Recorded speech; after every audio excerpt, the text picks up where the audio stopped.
Hey guys, I'm Stephanie, and the topic that I've chose to present to you today is the psychological effects of childhood obesity here in the United States. But before we get into that, there's a few facts that I found when I was researching that I think would really blow your mind.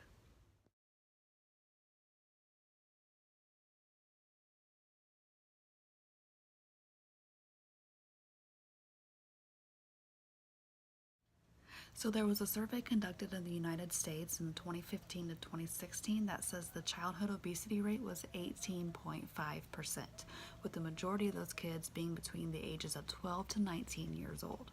Now, if that doesn't blow your mind, I also read that 1 in 3 kids are considered either overweight or obese. Now, there is a difference between being overweight and obese. The CDC defines being overweight as having a BMI in greater than the 85th percentile, but less than the 95th percentile. And being obese is considered having a BMI in the 95th percentile or above.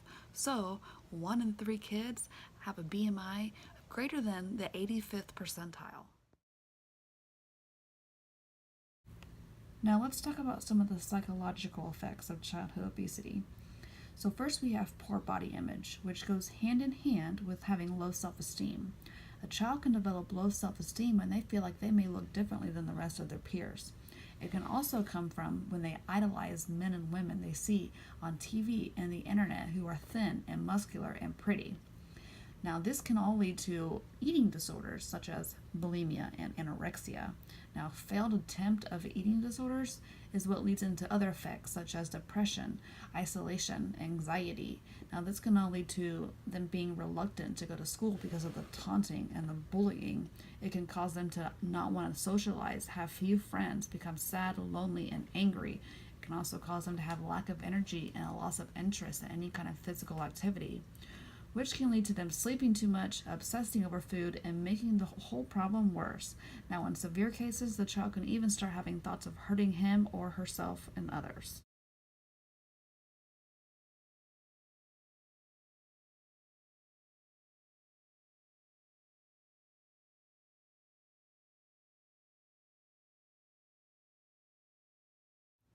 Childhood obesity has both immediate and long-term effects.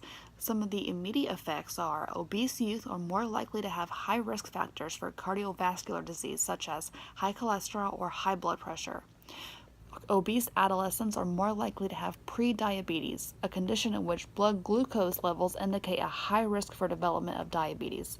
Children and adolescents who are obese have greater risk for bone and joint problems, sleep apnea, and social and psychological problems such as stigmatization and poor self-esteem. Some of the long-term effects are children and adolescents who are obese are likely to be obese as adults and therefore more at risk for adult health problems such as heart disease, type 2 diabetes, stroke, several types of cancer, and osteoarthritis. Overweight and obesity are associated with increased risk for many types of cancer, including cancer of the breast, colon, endometrium, esophagus, kidney, pancreas, gallbladder, thyroid, ovary, cervix, and prostate, as well as multiple myeloma and Hodgkin's lymphoma.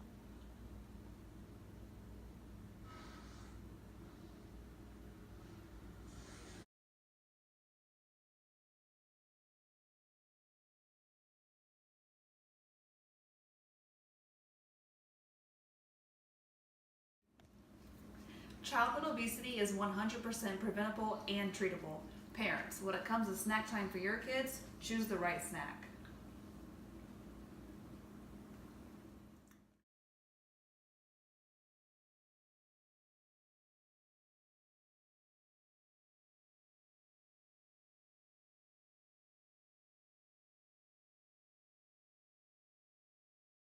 So, to sum up what we learned today, childhood obesity is an ongoing problem in the United States. It affects children physically, mentally, and emotionally. Parents, let's make the right choice when it comes to snack time. If you have questions or concerns, please contact your doctor or seek help from a nutritionist. Let's help our children.